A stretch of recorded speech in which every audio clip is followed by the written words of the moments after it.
C'est des très beaux souvenirs, ceux-ci, pour moi. Oui. Oh bah ça fait du bien d'être dehors. Ça faisait rudement longtemps que j'étais pas sortie. Au départ, moi, je crée depuis que je suis toute petite. J'adore, j'ai des idées, ça part dans tous les sens. Souvent, ça n'arrive à rien. Puis de temps en temps, je tiens le bon bout, mais il me faut toujours de l'aide de personnes extérieures. C'est vraiment important. On est bien plus malin quand on est plusieurs, quoi. Il y a beaucoup de gens qui ont travaillé avec nous comme ça, qui ne seront pas cités parce qu'il y en a beaucoup. Mais en même temps, tous ces gens-là, ils ont apporté tellement à l'âme guignol, je trouve.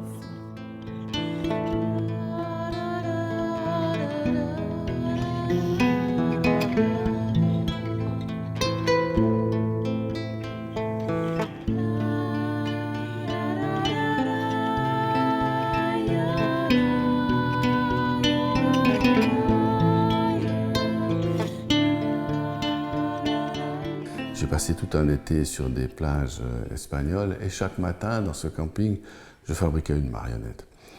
Et ça a été voilà, c'était la tâche du matin, je fabriquais une marionnette et au bout d'un certain temps, j'en ai eu une très grosse quantité. Quand je suis rentré en Suisse, j'ai amené ces marionnettes à une amie qui avait une maison qui s'occupe d'enfants à problème ou en difficulté dans le canton du Jura. Et cette femme a donné le travail de décoration à son équipe de jeunes, d'enfants, d'adolescents. Et c'est eux les enfants de la grande maison à Corgémont, qui ont fabriqué le visuel de ces marionnettes. Les enfants choisissaient une marionnette et on inventait au fur et à mesure avec eux. Alors on avait inventé un début d'histoire. Hein. L'histoire, c'était l'histoire d'une princesse qui se fait transformer. Pour moi, c'est vraiment ce but d'ouvrir l'imaginaire de l'enfant. Je trouve qu'on les formatise tellement, les enfants, à travers la télévision, tout ce qu'ils voient, il faut que ce soit comme ci, comme ça. Je me dis qu'on a un levier là pour qu'ils se disent « Ah mais non, une vache elle peut être bleue, et elle peut parler avec un extraterrestre, et puis on peut avoir un méchant, et puis j'ai le droit d'être méchant, puis si je suis méchant, je suis vraiment méchant. » Et puis le coup d'après, ah oui mais voilà ce qui se passe, on peut tester des rôles, vraiment je trouve que c'est magique, il y a un côté magique quoi, auquel je tiens beaucoup. Vous êtes d'accord? Oui. D'accord, on va prendre notre carrosse magique. Alors le fil d'argent, parce que c'est le fil de l'histoire. Puis la parole est d'or, mais là on met de l'argent. On était modeste. Il y a eu toute une période avec Pierre-Alain où on avait un salaire. On était payé pour travailler. Du coup, on a beaucoup travaillé ensemble, fait de l'atelier, essayé des choses. Et puis, pour moi, ça, c'était vraiment une période bénie, cette période où on pouvait travailler sans souci d'argent. C'est ce qui a changé chez moi après. Comme il n'y avait plus des subventions régulières, il n'y avait plus assez d'argent pour qu'on soit deux à pouvoir vivre du guignol comme ça.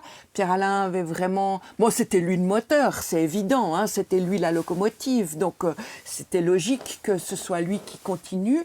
Et avec ça, je suis parti sur l'idée de construire un spectacle solo, avec des marionnettes de type marionnettes de guignol, avec des aventures qui puissent être jouées dans la rue.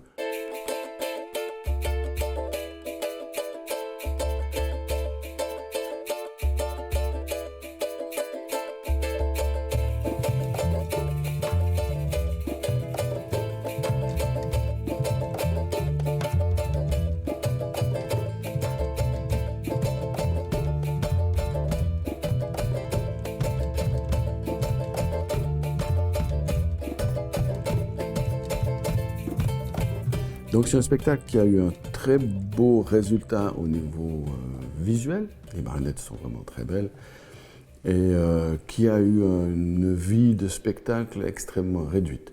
Je l'ai joué dans plein d'endroits, dans plein de rues, mais Ça a aussi été l'apprentissage de cette chose qui est particulière, de se mettre dans un endroit, de jouer et de voir que personne ne s'arrête.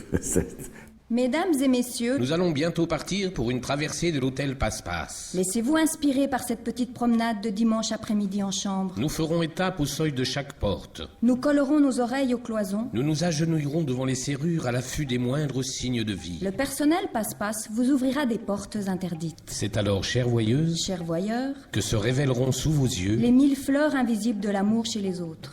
Comme dans un grand tour de passe-passe, à tous les étages, Disparaissez disparaissez le le temps temps d'un d'un On voyage. avait voyage. été approchés pour faire quelque chose pour la prévention sida.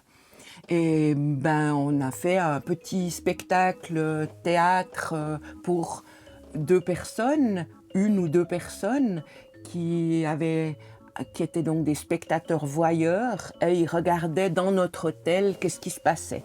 Ce qu'on appelle un entre-essor dans le métier, c'est-à-dire le public s'assied, le spectacle est joué, le public s'en va, le spectacle est joué une deuxième fois, etc. C'était aussi au niveau visuel ce qu'on appelle aujourd'hui un lambé-lambé, c'est-à-dire un petit théâtre portatile pour la rue. Cette fois, c'était vraiment devenu une intention forte d'être présent dans la rue, aussi dû à ce fait qu'on n'avait plus de subventions, qu'on était un peu dépendant de la cueillette de la journée à Loudonné. L'avantage de ce spectacle, c'est qu'il pouvait être joué n'importe où, dans les bistrots, même quand il y avait beaucoup de bruit, dans les bars, dehors. Donc on l'a beaucoup tourné. Pierre-Alain l'a tourné seul, ou on l'a tourné à 2. Moi je l'ai aussi eu quelques fois seul, mais c'était à 2 que je préférais le tourner. C'est comme ça qu'il avait été créé. Avec donc 2 personnages un peu bizarres comme ça, qui allaient faire des animations et récupérer des clients pour venir voir notre hôtel. Et vu qu'on travaillait dans une optique de prévention contre le sida, le spectacle se terminait par le cadeau d'une série de capotes de différentes dimensions pour nos spectateurs, ce qui amenait toujours de gros éclats de rire.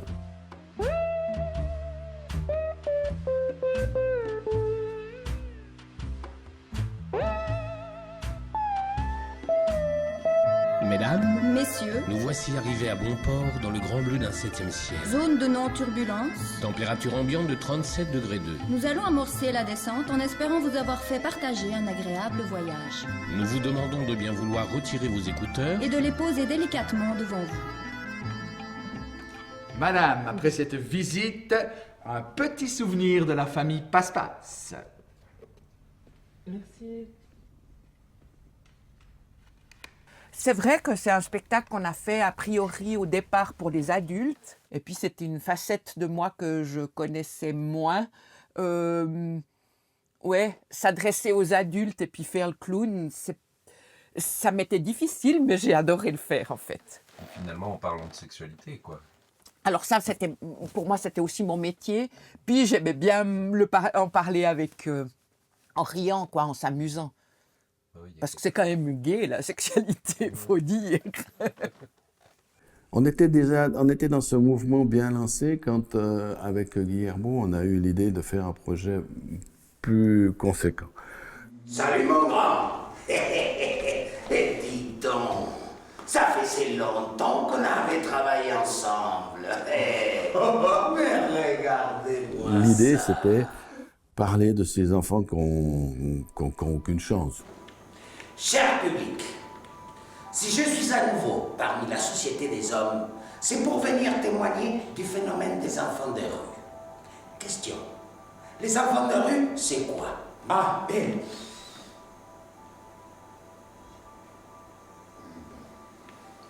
De nos jours, on peut voir, enfin, si on veut, dans les rues des grandes capitales de votre planète Terre, traîner par-ci, par-là, quelques millions d'enfants. Ils poussent tout nus sur les trottoirs, ce sont les enfants de rue. Et d'où viennent-ils? De l'univers.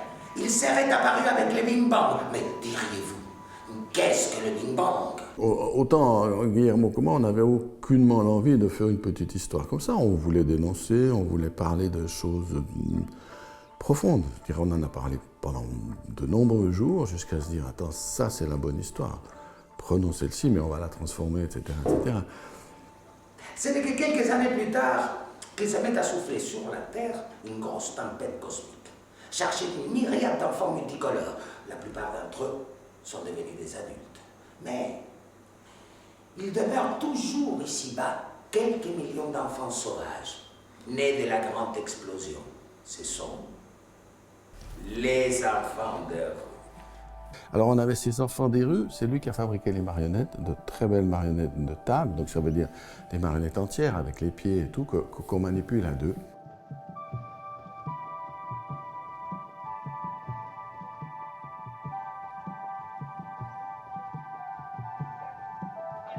Et l'ange, qui lui était une marionnette avec la bouche qui s'ouvre et qui lui était assis sur une chaise qui permettait qu'il soit manipulé par une seule personne. Mais oui, je suis un ange.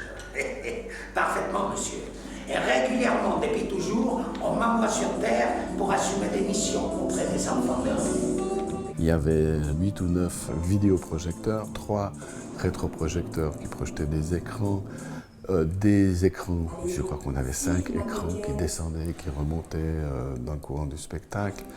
Tout ça à base de tirettes, d'écrans, de caches. C'était un spectacle très complexe à monter et dans un espace qui devait être toujours exactement le même. Donc un spectacle assez lourd avec beaucoup de structures métalliques, de projecteurs et tout ça, qui a fait qu'il a très très bien tourné, mais qui aussi à un moment donné il a été fatigant et épuisé. Une fois que les 2 premiers techniciens ont cessé de travailler avec nous, personne n'était capable d'assumer la technique de ce spectacle. On a beaucoup tourné quand même, je crois qu'il a joué plus de 80 fois, surtout en France. C'est le seul spectacle du Guignol à Olette qui a vraiment beaucoup tourné en France. Oh mon petit, que je suis content de te voir. Mais écoute-moi bien, désormais je ne pourrai plus jamais t'aider, d'accord? Alors, très attention à toi, hein? Allez les grands, file. Non, parce que, vous voyez, il y en aura d'autres, des vignes, des banques, des guerres et des crises. Mais qui c'est qui va s'occuper de ces enfants? Cette période, depuis le fil d'argent, m'avait évidemment éloigné de la compagnie, de l'équipe habituelle. Et à ce moment-là, Marido et moi, on a eu l'envie de reprendre un travail ensemble, un travail à fond. Et on est démarré sur l'histoire de la graine de zizanie. Alors, vieille graine de zizanie, comment on se retrouve? Tu la connais, Corbeau David? Elle? Et comment? C'est rien qu'une vraie graine de malheur. Une des 7 plaies du monde. Écoute bien mon histoire, petite sœur. Lui, la nuit, il dort, et puis le jour, il fait le lever du soleil. Tout est très bien organisé. Puis un jour, une graine de zizanie se retrouve dans son jardin. Et puis là, il se la passe. Ils croient tout le temps que c'est l'autre qui leur a envoyé, donc ils n'arrêtent pas de s'envoyer la zizanie, et puis la zizanie en profite. Et la zizanie commence à tout démolir autour d'elle. Mais heureusement, on arrive à s'en débarrasser. Mais qu'est-ce qu'on va faire de cette graine? Il faut s'en débarrasser au plus vite. On fait comment, monsieur David? On la fait passer chez le voisin, moi je vois ça bien. Avec Graines de Zizanie, on a travaillé avec l'ancienne équipe, François Gendre, qui a été très présent, puis qui était là. Puis pour moi, quand il y a François, tout va bien, quoi. C'est vraiment, je crois qu'on a des choses qui fonctionnent bien. C'est la découverte du spectacle, c'était mon école, quoi, en éclairage, en musique, en tout. C'est des gens qui m'ont offert la possibilité d'y aller comme ça, sans connaissance, sans rien. Formation sur le tas. Donc c'était vraiment la porte ouverte en gros à toute ma vie dans ce business-là, quoi, oui. Voilà. Mais ça m'a ouvert carrément une passion, quoi, des petits bricolages, des petits mouvements, de la magie, autre chose que les humains, quoi, oui. Ouais. Il y a aussi Christophe Sigogno qui est venu. Et avec lui aussi, il y a une belle énergie, quelque chose qu'on avait développé, qui m'a appris beaucoup de choses grâce à lui. Donc je pense que ça, c'était important pour donner de l'énergie. Et puis Georges, qui est aussi toujours présent. Ça, c'est vraiment Voilà, c'est des choses, c'est des personnes qui pour moi sont très très très importantes. L'intérêt de ce spectacle pour nous, au niveau de la marionnette, c'était des deux univers. Un univers, celui de Madame Noire, qui était un univers d'ombre, de théâtre d'ombre, qui était un jardin nocturne, mais dans lequel tout était couleur. C'est-à-dire que les projections de jeux que Mariado produisait sur scène, avec des teintes, avec des éléments de couleur, étaient extrêmement explosives, très très vivantes. Et puis le jardin de Monsieur Vert, qui lui était un jardin statique, avec des petites pots, des petites maisons, des petites voitures, des petits, tout petit, mimi et joli. Et puis c'était cette rencontre entre deux mondes, comme ça. Je cherche une femme. Tout le monde cherche. Oui, mais moi, il faut absolument que je la retrouve. Et comment? Oh ben, je sais pas, je l'ai jamais vue. Mais elle a un jardin trop génial. Moi aussi. J'avais un voisin avec un jardin extraordinaire.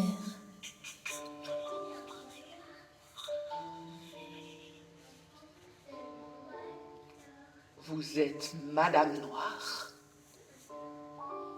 Vous êtes Monsieur Vert. Donc on était vraiment une bande de potes et ça a super bien marché. On a beaucoup tourné avec ce spectacle. Je suis parti faire un stage avec Fabrizio Montecchi à Charleville-Mézières, à l'Institut international de la marionnette. Et les possibilités que Montecchi nous a fait découvrir sur le travail des ombres, tel qu'il le conçoit lui-même, m'ont donné très envie de tester ça sur scène. Et en 2011, j'ai proposé la production de L'enfant qui voulait devenir poisson. Je suis un poisson!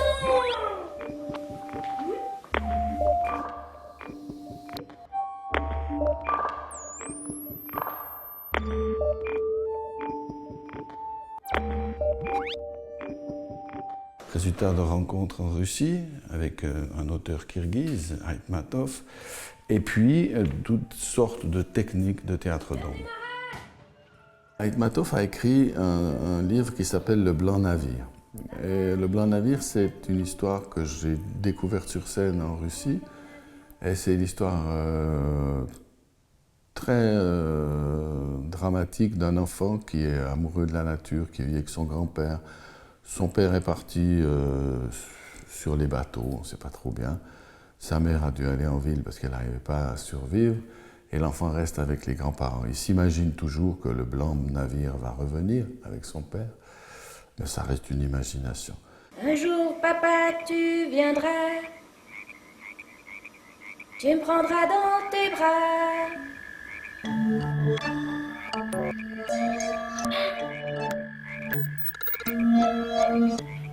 Et lui, il s'accroche à la nature, à la beauté de la nature, entre autres à un animal sacré qu'on appelle dans la langue du coin le maral, qui est une sorte de cerf, et qui est l'animal mythique du peuple kirghize. Il était une fois, dans une très lointaine contrée, une blanche biche. On l'appelait la mère des marals. Et son grand-père lui dit à quel point c'est un animal important. Et puis un jour, les gens du kolkhoz, les gens du système qui arrivent avec des camions et qui viennent chercher du bois, ils forcent le grand-père à leur montrer où sont les marals. Et ils chassent et ils tuent le maral. Mais l'enfant, il n'est pas seulement dégoûté, il est totalement renversé.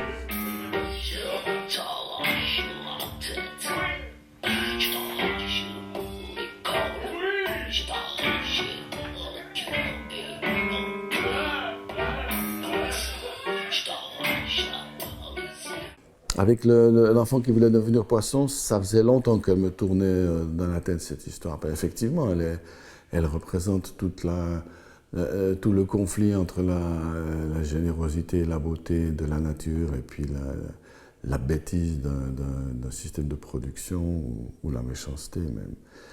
Et puis l'impossibilité pour l'enfant d'exister dans ce monde qui est tellement contradictoire. Ça, c'est clair que c'était des thèmes qui sont profonds.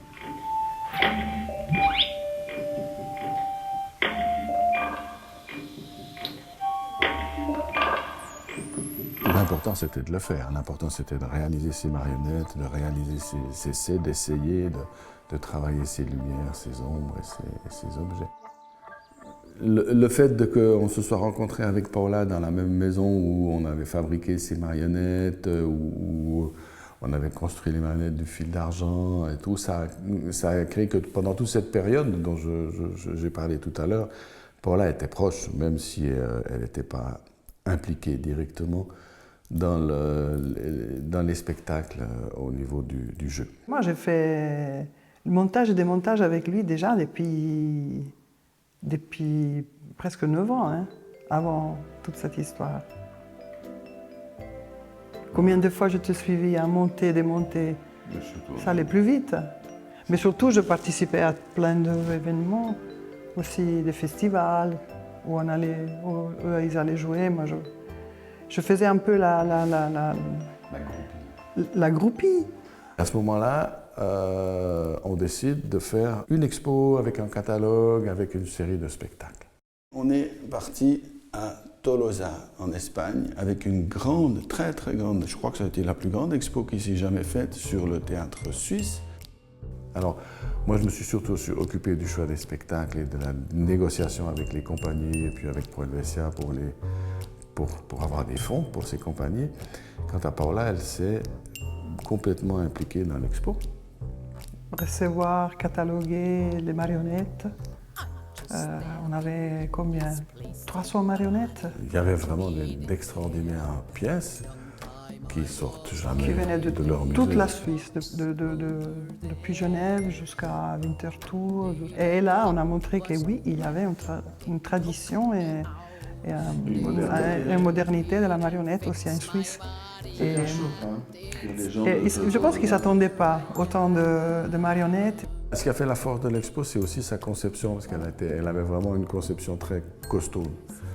Et elle amenait les gens petit à petit à la modernité, aux plus grandes réalisations des contemporains. Alors Sandrine Tona, formidable, avec toute la manualité, le savoir-faire de bricoler, coller, faire. Et moi j'étais derrière elle, en posant les marionnettes, en les mettant en place, mais surtout je me suis occupée aussi du côté graphique. Parce que j'ai conçu le catalogue et puis toute la muséographie de l'exposition. Et on a édité un livre à cette occasion et ça nous a donné énormément de visibilité au niveau international aussi, de travailler sur cette chose-là.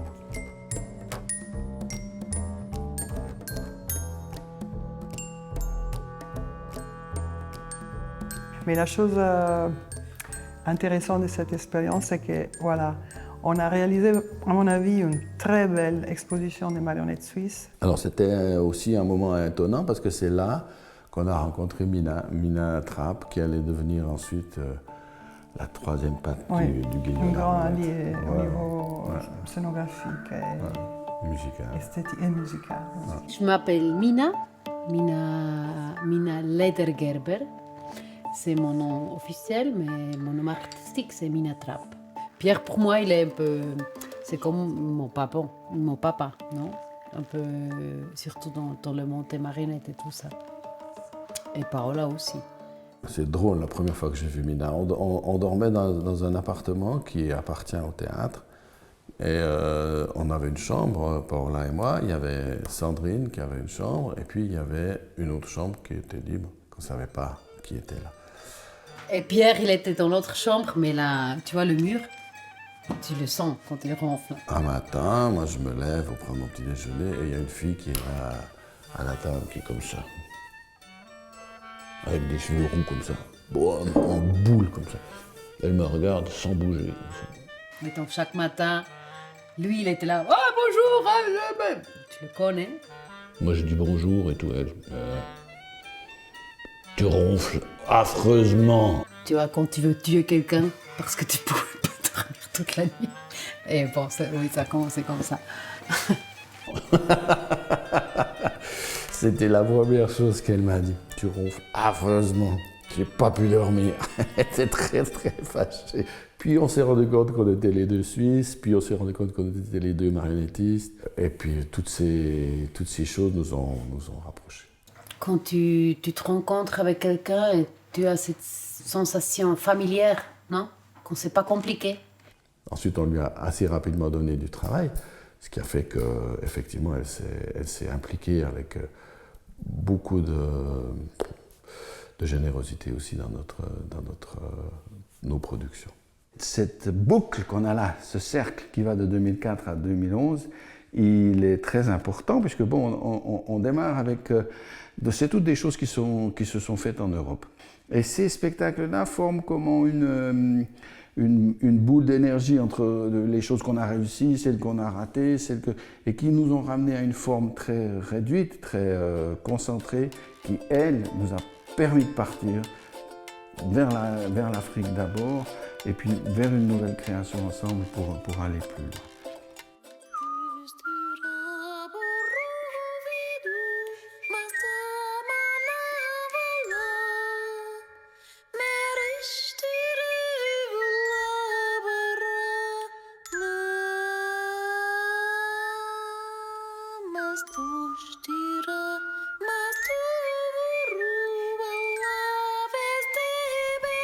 Il y a longtemps que je t'ai pas vu, toi. Hein?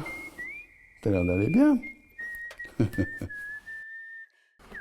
Alors ça, c'est le seul castelet que j'ai vraiment construit à ma mesure, comme font les marionnettistes de Guignol. Tu vois, la hauteur de la tablette, c'est ça.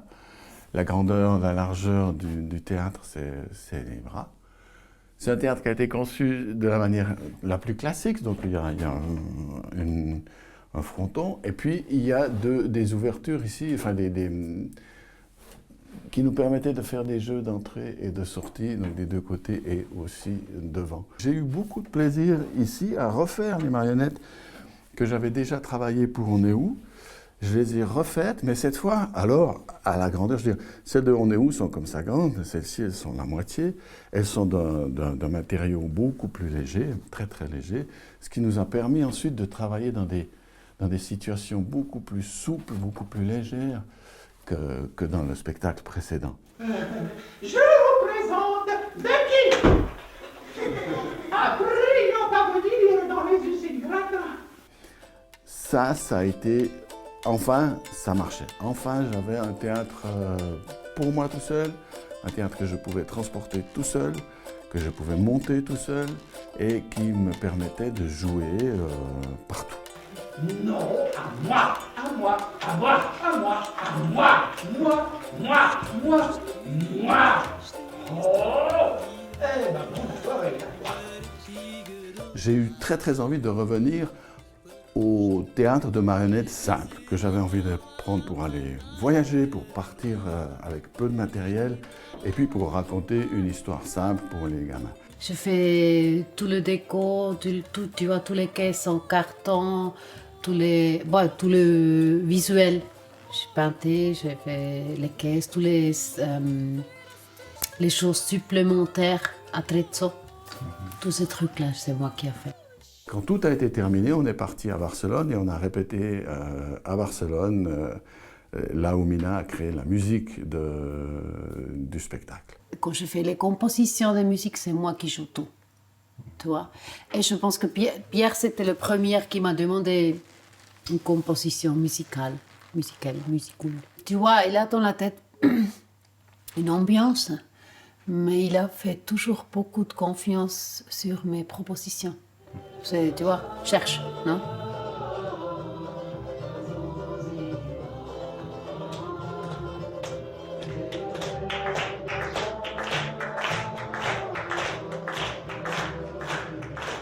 L'histoire, c'est l'histoire d'une usine de chaussures. Dans cette usine de chaussures, madame, qui est la propriétaire, fabrique des godasses pour le monde entier. Elle exporte partout. Et dans cette usine, il y a une squatter qui habite dans la cave. C'est parti qu'on voilà. Il y a un apprenti C'est Ducky, c'est notre héros. C'est celui à qui tous les malheurs arrivent. Il y a un contremaître, et puis il y a un docteur Ouf, qui est le scientifique qui invente les choses impossibles. Qu'est-ce que vous faites avec cette échelle? C'est pour être à la hauteur, chef. Ah, mais quel imbécile. On se rend compte petit à petit que le docteur Ouf a inventé une puce électronique qui permet au contremaître de manipuler celui qui porte les godasses. Donc il s'agit vraiment d'une entreprise mondiale de déstabilisation des foules, puisque comme ça, il va pouvoir faire marcher tout le monde au pas. Oui, parce que moi, René Flachard, on m'a élevé pour marcher droit dans des chaussures à clous. Et c'est son but, effectivement, que tout le monde marche au pas. Donc il arrive à faire ça avec Ducky. Et finalement, c'est la petite qui se rend compte que les choses tournent vraiment pas normalement et qui arrive à retourner la situation. Tous les deux, quand ils ont réussi à se débarrasser du contremaître, ils vont avertir la patronne du danger dans lequel elle se trouve Lucie. Voilà, c'est effectivement une histoire engagée, c'est une histoire... c'est une histoire drôle. Et surtout, ça fonctionne avec des bastons, ça fonctionne avec des poursuites, ça fonctionne avec tous les trucs de la marionnette à gaine de type Guignol. Ces personnages-là, ils prennent pas beaucoup de place, les décors non plus. Et j'avais un sac à ski avec les structures métalliques. Et j'ai tourné un peu partout avec ce spectacle-là. Des expériences fabuleuses, comme le travail en Afrique, dans des endroits totalement perdus. Ouais, c'était vraiment très bien.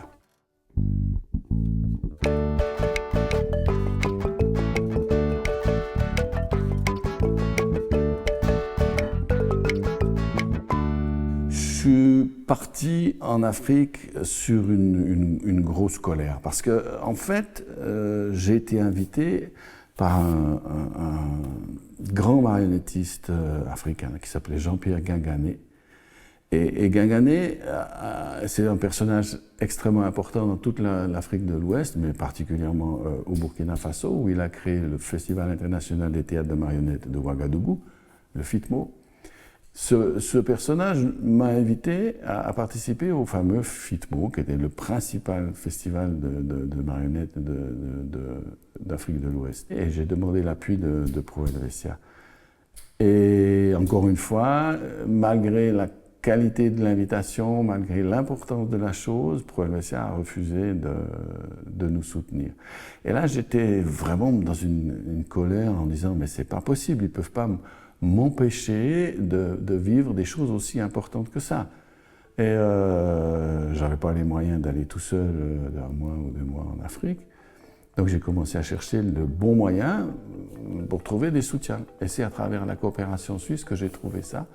Et j'ai monté un programme de formation qui a été élaboré pour être fait, enfin qui a été réalisé en partie au Mali, en partie à Ouagadougou et en partie à Niamey, au Niger.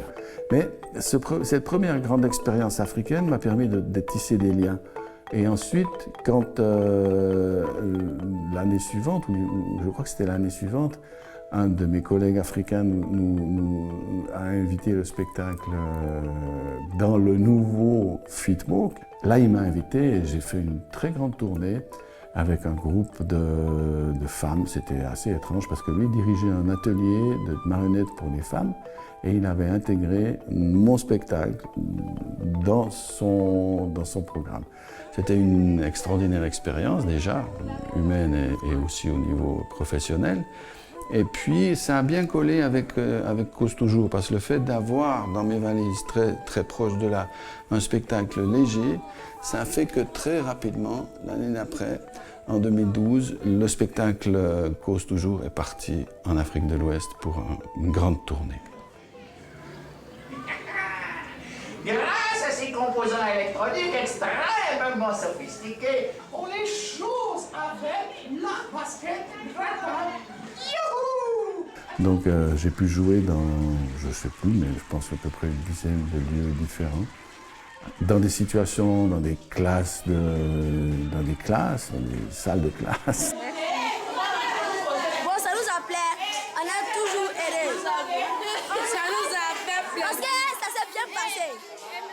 dans des grands théâtres, dans des salles comme au Beau Dieu Lasso, une salle culturelle très importante. Et ça, c'était vraiment l'enchaînement qui a fait qu'après ça, on existait en Afrique. Et ça nous a permis ensuite de continuer les autres projets qu'on a fait avec Polar ensuite en Afrique. Parce qu'après, on a commencé avec cette collaboration internationale, non? Donc, les projets, ce projet derrière chez moi, et tout dépend qui c'est. Est-ce que tu es prêt pour aller 1 mois là-bas? Et tu dis, OK, je dois réfléchir. J'étais jamais en Afrique. Et puis, on a décidé que oui. Remonter l'équipe avec Mina d'abord, c'était les 3 tout d'abord. Ensuite, aussi Jean-Marie qui fabrique les décors et les mécaniques. Et là, il fallait trouver un auteur, quelqu'un qui serait compétent. Et Mina a insisté pour qu'on propose sa collègue Dora, qui a accepté et puis qui est venue faire à la fois l'écriture et la mise en scène. C'était un très bon choix parce qu'elle a fait un excellent travail avec nous. Donc on avait là une équipe bicéphale. On a commencé à travailler à Fribourg, on a commencé à travailler au Nouveau Monde. Et puis on avait donc 2 personnes qui venaient de Barcelone pour travailler ici. Et puis de temps en temps, nous on allait à Barcelone. Donc il y avait 2 personnes qui venaient d'ici pour aller répéter à Barcelone. Et là, je me suis senti dans une situation qui n'allait pas être facile pour la création même. Donc j'ai pris la décision de créer le spectacle en Afrique. Et moi, j'ai fait la composition de ce spectacle. J'ai fait toute une pré-composition parce que quand je fais la musique, moi, je sais écrire les notes et tout ça, mais je travaille directement avec les instruments. Mais j'étais hyper nerveuse, parce que je ne savais pas ce qui m'attend là-bas. Je ne connaissais pas la musique africaine, je ne connaissais pas les musiciens, pas les instruments, pas l'harmonie, rien du tout. Donc je dis, mais comment je peux faire le travail maintenant si je ne sais pas comment ça va aller là après, non? Et finalement, j'ai dit, moi, je m'en fous. On y va, on verra, et on fait ce qu'on peut, le mieux, non? Voilà, c'est parti comme ça. On était vraiment un groupe soudé, du matin au soir, et puis au niveau aussi humain, on s'est beaucoup rapprochés. On était vraiment tous ensemble là-bas. Et ce là-bas, c'était un incognito et une découverte, une curiosité pour tout le monde. Voilà, on a complètement fait le spectacle, c'est vraiment complètement fait là. Dans une création artistique, pour moi, c'est souvent comme ça. Quand tu essaies de faire quelque chose avec la tête, c'est quelque chose de la tête. Mais quand tu laisses partir, tu joues. Tu arrives dans un autre coin. Et qu'avec la tête, tu n'y arrives pas.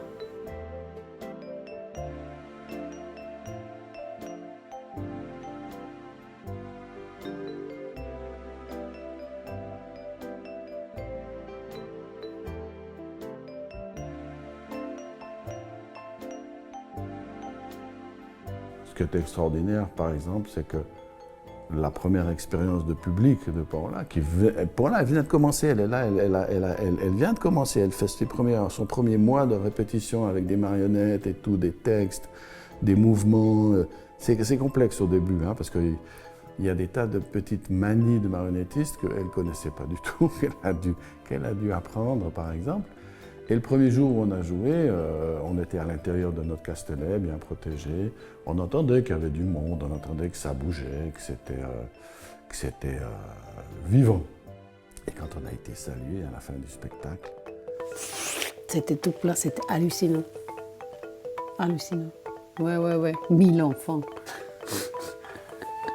On les a comptés sur la photo après. Il y avait plus que 1000 gamins et Paola était là, c'était son premier contact avec le public. C'était magique. Cet endroit, c'était magique. Ils avaient mis tous des décors un peu faits simplement avec des papiers, des grandes choses pour l'avoir en coloré. Mais c'est surtout ces guirlandes qui faisaient une espèce de toit, comme de tentes de cirque. C'est des enfants, je pense qu'ils voient très peu de choses. Donc, de voir nos fleurs sortir dans des tuyaux comme ça, depuis nulle part, ils étaient tous, ils nous prenaient pour des magiciens. C'était des magies, ce qu'on faisait. C'était de la magie. Pas noir, mais c'était de la magie. Et puis, on était tous heureux, tous, du résultat.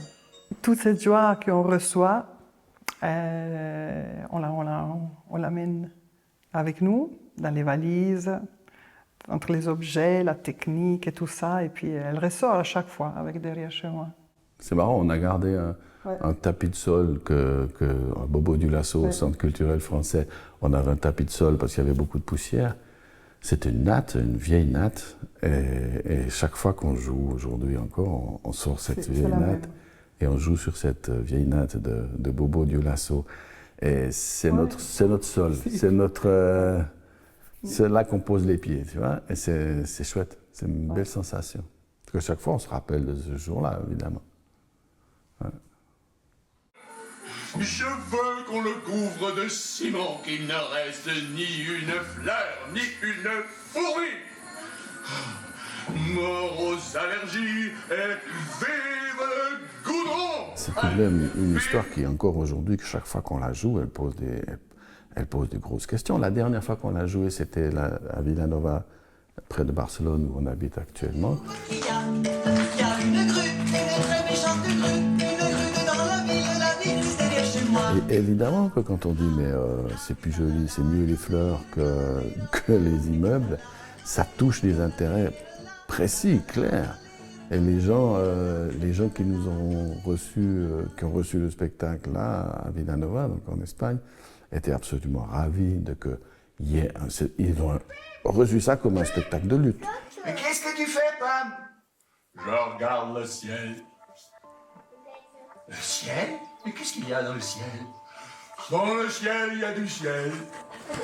Mais il n'y a pas d'étoiles. Hein. Ah, les étoiles.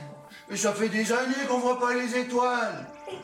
Est-ce qu'on doit continuer à bâtir, ou est-ce qu'à un moment donné, les intérêts du terrain, du territoire, de la propre nature qui est là, sont à prendre en compte?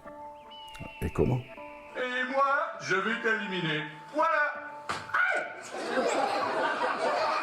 Non, mais ça va pas. C'est la première fois depuis que Paula a insisté pour venir travailler au Guignol que je travaille avec ma partenaire. Et je dois dire que ça, c'était vraiment une grande découverte. C'était bien. Ça nous a permis d'avoir des super beaux voyages, des belles expériences. Et puis bon, de travailler ensemble. C'était merci bien en tout cas. T'as bien fait de t'accrocher. Cette ligne que tu as là, elle commence avec la tournée de Cause Toujours, mais surtout avec les connexions qui nous ont permis la création du spectacle Derrière chez moi à Ouagadougou. Il y a un grand mélange de ténacité et puis d'inventivité, parce qu'à chaque fois que tu es devant une situation impossible, chaque fois qu'on te dit non, ben, genre, je te reprends l'exemple de l'Afrique, là, quand Pro Helvetia dit non, on ne va pas vous financer pour aller en Afrique, et bien moi je dis mais oui, je vais aller en Afrique, vous n'avez pas envie, mais c'est égal, je trouverai ça autrement, je vais le faire autrement. Et je pense que ça a été la principale raison pour laquelle ça a duré si longtemps. Parce que franchement, il y a eu vraiment plein de moments où, normalement, logiquement, ça aurait dû s'arrêter. C'est cet atelier-là qui a ouvert la porte de l'Afrique, comme c'est cet atelier-là qui a ouvert la porte de la Chine. Ceci n'est pas une patate, s'appelle notre atelier. Et effectivement, c'est prendre un légume, c'est le regarder et c'est essayer de trouver qu'est-ce qui est l'âme de ce légume, qu'est-ce qui pourrait devenir, qu'est-ce qui pourrait être, qu'est-ce qui pourrait nous raconter. Et puis, à travers un bricolage extrêmement simple, on lui rajoute des caractéristiques qui font que ce légume peut nous raconter quelque chose.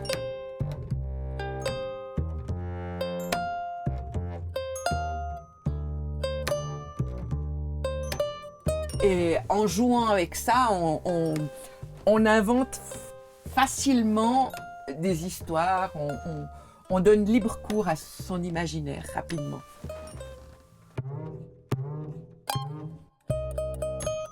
J'ai commencé à mettre en place ces ateliers légumes il y a longtemps, on en a fait beaucoup. J'en ai fait beaucoup dans le cadre du Guignol, j'en avais fait avec Pierre-Alain, j'en ai fait beaucoup toute seule.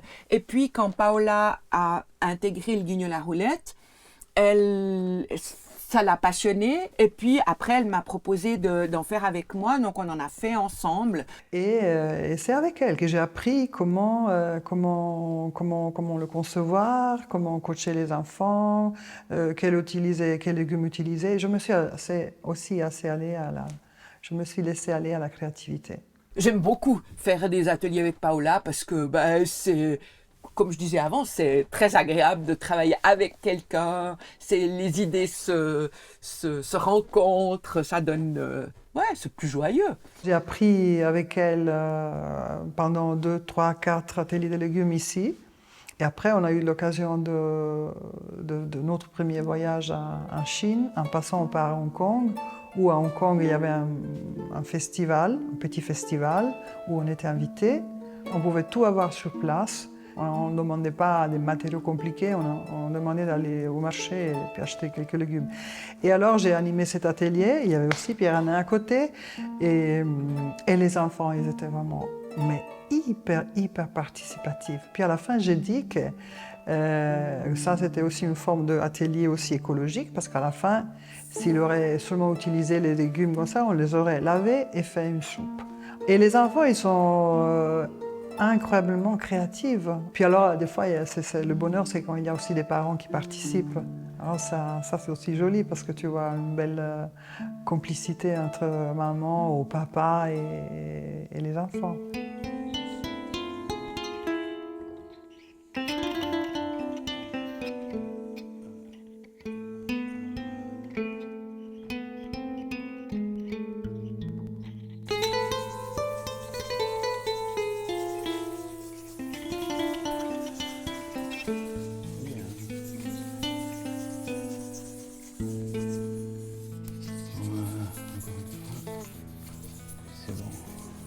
Moi, j'ai rencontré Christian. J'ai vu un spectacle de Christian, j'ai trouvé super beau, je lui ai fait une interview. Et je lui ai demandé, mais toi, si tu as la possibilité de faire une coproduction avec une compagnie européenne, est-ce que c'est possible? Est-ce que ça t'intéresse? Est-ce que tu es disposé? Etc., etc. Et puis on s'est mis d'accord que oui, que c'était une chose qu'on pouvait envisager. Là, il m'appelle, il me dit « Est-ce que tu es prêt pour aller un mois à Cuba ?» Mais Pierre, il fait toujours, tu vois, c'est pas des petites choses, c'est... La création devait se faire à Cuba dans le projet, c'était prévu comme ça. Donc c'était une évidence qu'on allait le créer à Cuba. Ce qui était certain, c'était que comme à Cuba, il n'y avait pas le matériel du tout pour la construction, ni les machines, ni les matières premières, rien. On allait fabriquer les choses d'abord en Suisse, et puis ensuite les amener à Cuba pour jouer. Et ce qu'on a fait, tout a été fabriqué en Suisse. Christian est venu travailler un mois et demi, je ne sais plus, en Suisse. Dans l'atelier. Ouais, et alors on a fabriqué tout, les marionnettes, les décors et tout, on a fabriqué à ce moment-là. Et après, on est partis ensemble là-bas. Et j'ai fait la même chose. J'ai fait la musique avec les Cubains.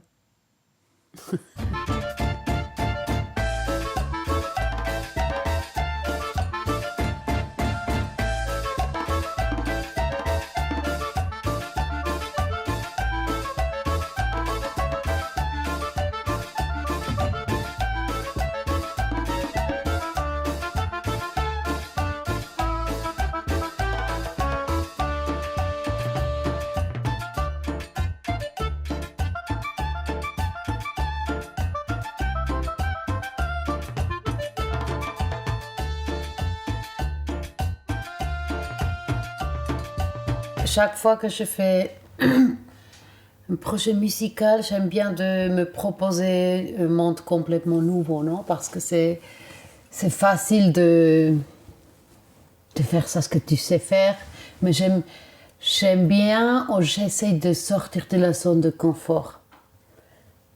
Et après de faire une recherche là-bas. Donc tout est paquet, j'ai construit basiquement avec des matériaux qu'on a trouvés dans la rue. Et c'est difficile à Cuba parce qu'il n'y a presque pas de poubelles dans la rue, parce que c'est tout réutilisé. Je crois qu'il y a le clarinette et le petit piano que j'emporte toujours. Mais tout le reste, ce sont des bidons avec de l'eau, de pièces en fer, de pierre, du bois. Tu vois, plein de trucs comme ça qu'on a trouvés. Et beaucoup de bois, non? On travaille beaucoup la bois. Donc là, j'ai travaillé avec une fille très sympa qui est percussionniste. On a fait beaucoup de recherche et pour ça, c'est la musique, elle est beaucoup plus rythmique que par exemple les autres avant. Oui, c'était surtout. Oui, j'ai que travaillé avec elle. Après, dans un studio de 2-3 mecs qui faisaient de hip-hop. Et c'était assez rigolo aussi. Oui. La création a eu lieu au Théâtre de l'Arca.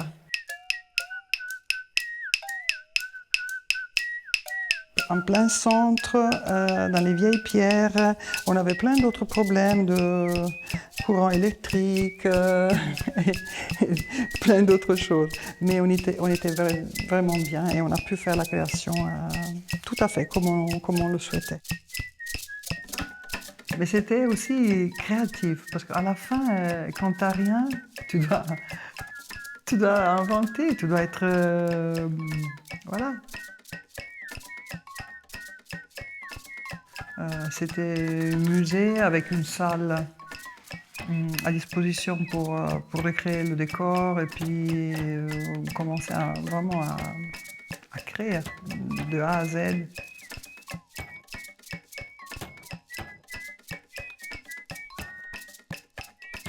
Touda et Paki étaient inséparables. Oui.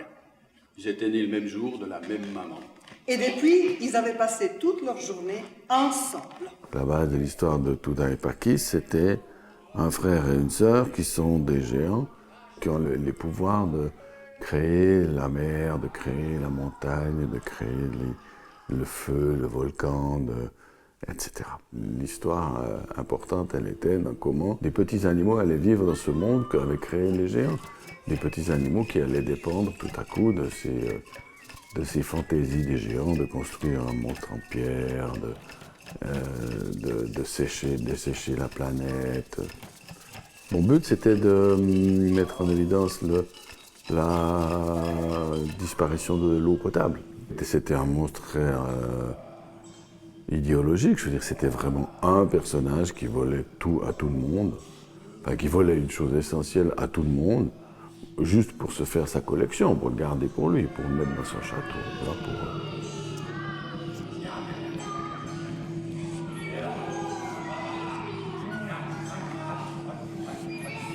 À chaque fois, sous-entendu, il y a des thèmes très engagés.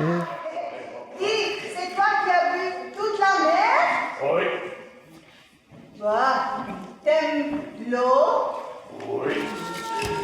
Paki, viens. Viens. Hop là.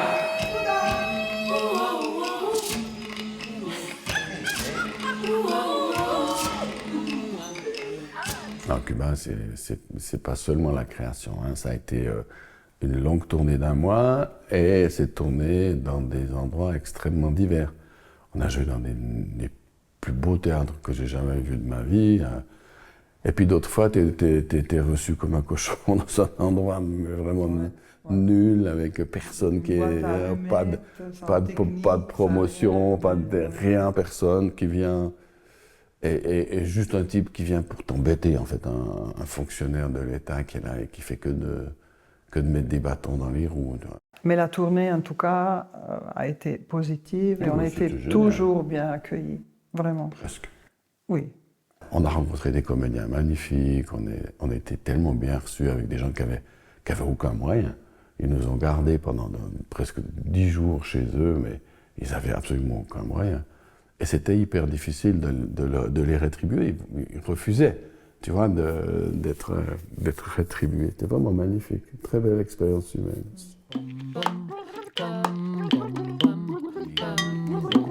jour, on va manger une glace dans un endroit typique de la Havane.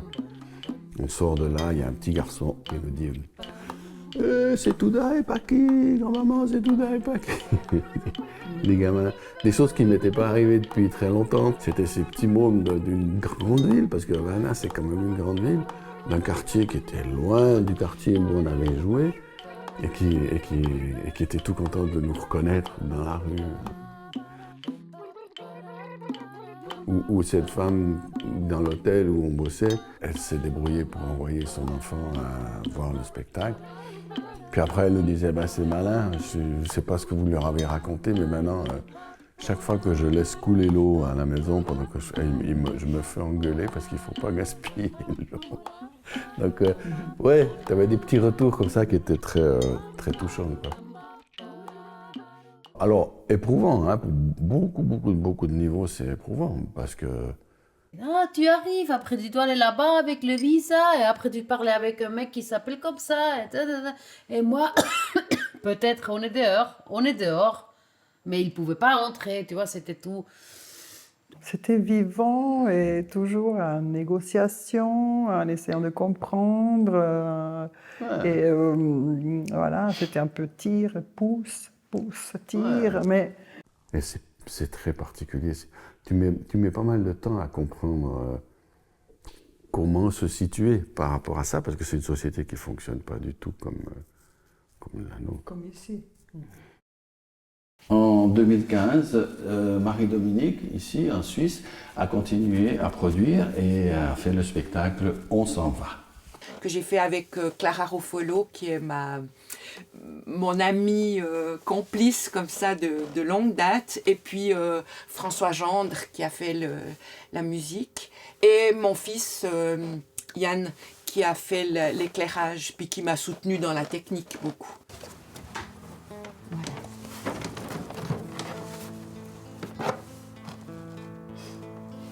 Là, il y a Joe. Il y a un aigle.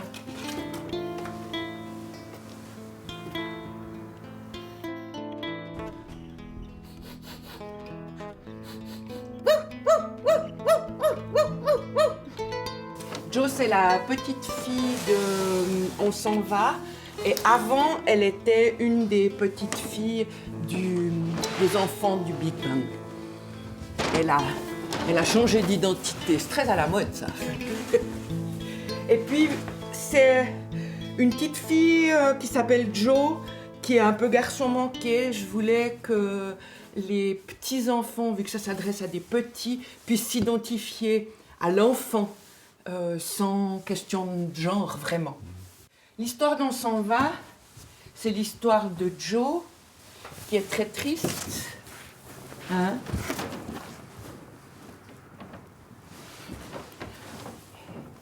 Parce qu'elle a perdu son lapin. Son lapin, c'est Titou. Et puis Titou, il a disparu. Et puis, moi, je suis quelqu'un qui est à côté d'elle, la grand-mère ou quelqu'un comme ça. Et puis, j'essaye avec elle de retrouver Titou. La vraie question, c'est qui est Titou? Un lapin, ça, on le sait. Mais on ne sait pas vraiment qui c'est. Et puis, elle regarde, elle est intéressée par l'histoire, et puis, finalement, notre petit lapin, il est dans une fusée, il va juste dans la Lune. Voilà. Et puis, son histoire de Titou, il peut la lâcher quand il peut s'imaginer une belle histoire, qu'il est dans la Lune, qu'il est parti. À ce moment-là, il est bien avec l'idée que Titou n'est plus là. Voilà. Je trouvais une belle manière d'accompagner la séparation. Quand on est parti de Genève, le chariot, avec les deux spectacles, était tellement chargé, parce qu'on a dû prendre un chariot, le chariot professionnel. Pendant qu'on traversait l'aéroport de Genève, il y avait des gens qui se mettaient en file pour nous laisser passer, et qui nous applaudissaient. On était parti en Argentine, et c'est ça qu'on va vous raconter maintenant. On a joué 2 spectacles, donc on était avec Derrière chez moi et Touda et Paki alternativement. On arrive là, il y a une fille du théâtre de Catalinas qui vient nous chercher avec sa fourgonnette. On roule avec elle. Une fille tellement sympa, c'était une très très jolie rencontre. Et puis ça a pué, elle brûlait. C'était un truc, on disait, mais quelle ville, elle est pourrie cette ville. Et en fait, c'était sa fourgonnette qui cramait. Tout à coup, on a juste pu sortir de l'autoroute et puis on s'est planqué dans un coin et puis en attendant que les réparations arrivent. Puis nous, on avait toutes nos affaires dedans. Il fallait trouver un autre véhicule. Quel bordel. Le directeur de la session marionnette, formation en marionnette, il nous a invités si on voulait faire ce rencontre dans son université, faire un atelier avec ses étudiantes. Et ça, c'était vraiment, voilà, on a voulu faire parce que c'était vraiment, c'était super. On a été jouer dans des quartiers, Pour moi, on a fait des rencontres magnifiques avec des jeunes marionnettistes qui, justement, ils vont à l'école de marionnettes, mais avec leur famille, ils ont une petite salle dans leur quartier où il y a 35 places, où ils font des contes, et puis de temps en temps de la marionnette. Et toi, tu vas, tu leur dis, écoute, on vient jouer, nous, il n'y a pas de problème.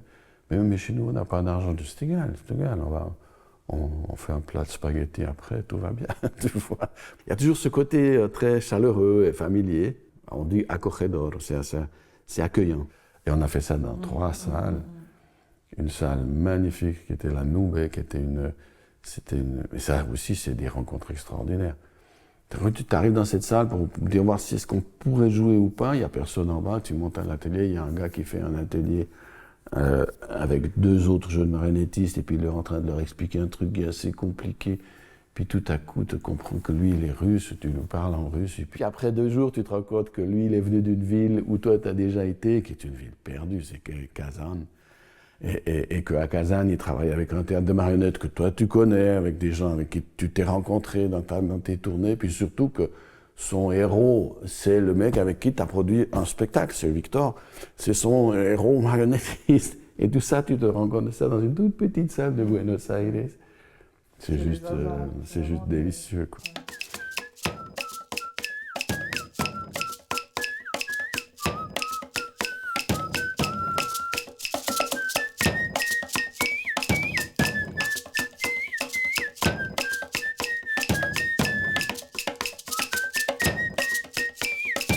On a rencontré beaucoup de gens, on a sympathisé avec plein d'autres marionnettistes et puis on allait voir des endroits où là-bas aussi le théâtre pour jeune public et famille était fort et présent.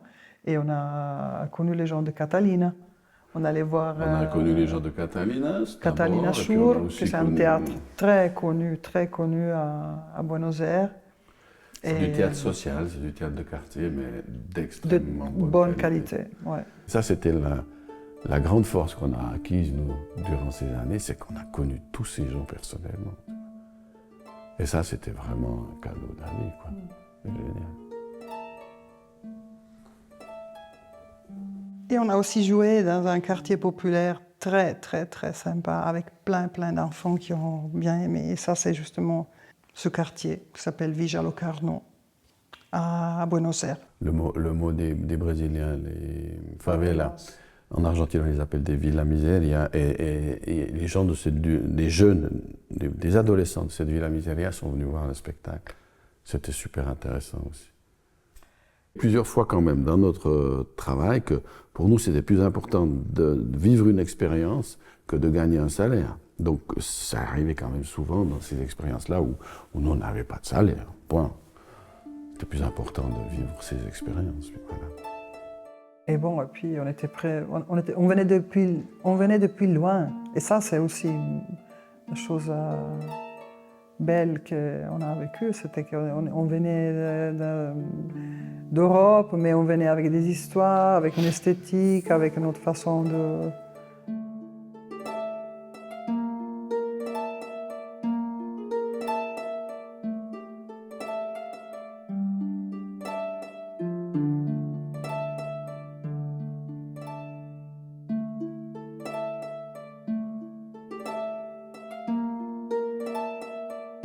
L'aventure orientale a démarré pratiquement avec le festival d'Hong-Kong, le Minri, et où on a fait avec Pierre-Alain cet atelier des légumes.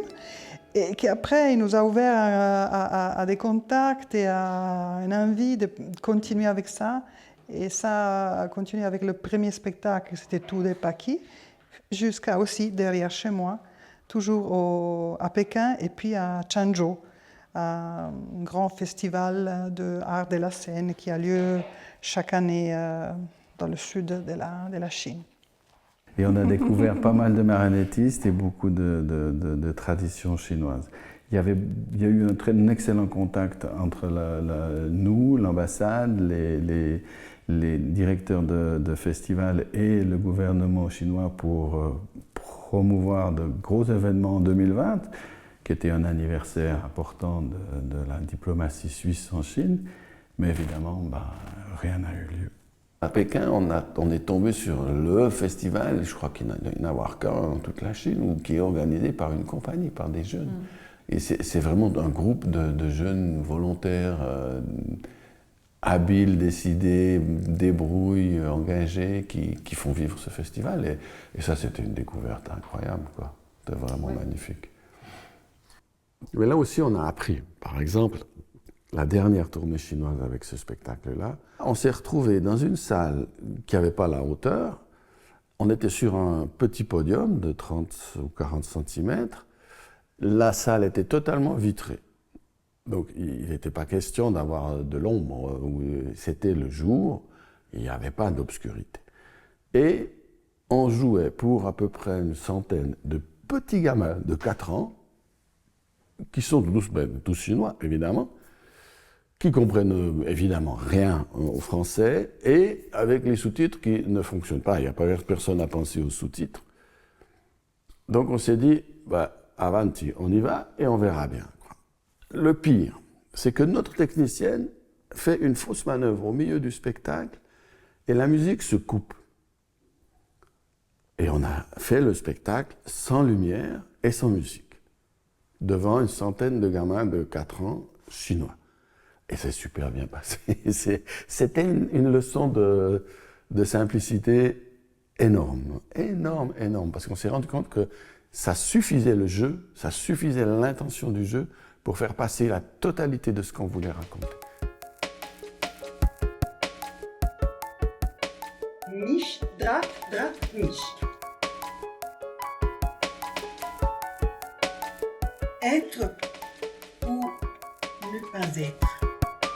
Je voulais raconter quelque chose de instructif, intime et un peu existentiel. C'est maintenant qui compte.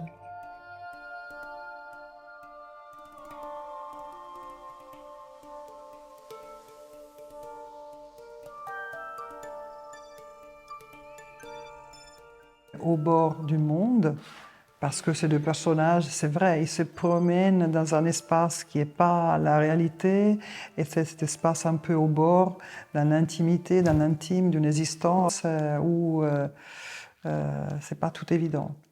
Et ces deux personnages, c'est nous. En fait, c'est un personnage, mais un est la tête et l'autre c'est le ventre. Et ces dialogues, je trouve qu'ils sont richissimes de sagesse et qu'ils peuvent faire réfléchir sur beaucoup d'aspects humains, personnels, de la société, mais de l'être humain surtout. Pendant cette année 2018, et au même moment où Paula faisait sa création, moi, je préparais l'exposition 37 ans de marionnettes, 1981-2018. On a remis avec le Quai de la Roulette toutes nos créations, toutes nos marionnettes au musée suisse de la marionnette. Au départ, une idée qui me paraissait presque un peu saugrenue. Aussi parce que le musée, pour moi, c'est vite un peu poussiéreux, c'est vite un peu...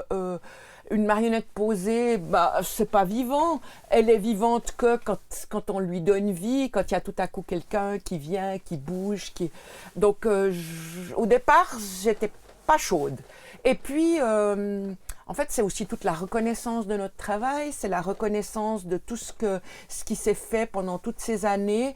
Et ça, ça titillait bien l'estime de ce qu'on a fait, tout ça me plaisait. Je trouvais que là, ça avait du sens quand même de montrer tout ce travail et toute la diversité de ce qu'on avait travaillé.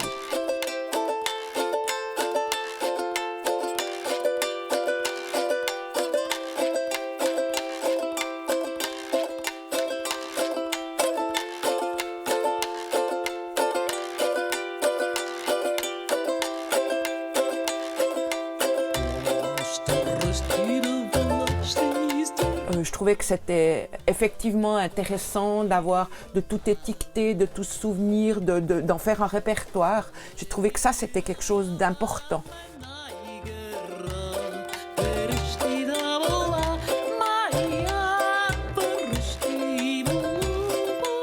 On a posé sur une des petites scènes un castelet tout simple avec un paquet. Il y avait beaucoup de marionnettes du fil d'argent. Les enfants, ils s'amusent immédiatement, ils se plongent dans... À partir du moment où ils ont la marionnette en main, ils ont un outil qui leur permet d'exprimer une chose qui est différente d'eux-mêmes. C'est un média facile, c'est-à-dire c'est beaucoup plus facile d'utiliser une marionnette qu'une caméra ou que de savoir écrire une nouvelle. Hein? C'est immédiat, c'est un média immédiat. Et ça, c'est un cadeau. Je crois que c'est ça, c'est ce potentiel qu'on donne à l'enfant de se raconter et de se raconter devant quelqu'un d'autre. Ouais, c'est ça qui est fondamental. Un moment joyeux. Enfin, pour moi, en tout cas, c'est un moment joyeux, mais c'est vrai que c'était un moment aussi de départ. Quand tu aimes ton travail, pourquoi arrêter, non? Il n'y a que la chose de la pression économique, non? Donc tu travailles dans une autre façon. Tu peux aller jouer et ils disent « Ah, on ne peut pas te payer », tu t'en fous parce que tu n'en as pas besoin. Tu fais pour plaisir. Et c'est joli, non? Là, il y a les papiers, les scotch, les pressions, grenouille avec la laine, je couds des choses, je dessine, puis celui-là, il n'est pas tout à fait fini, mais quand je serai home, je travaillerai avec ma purée et mes petits pois.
Jarabi.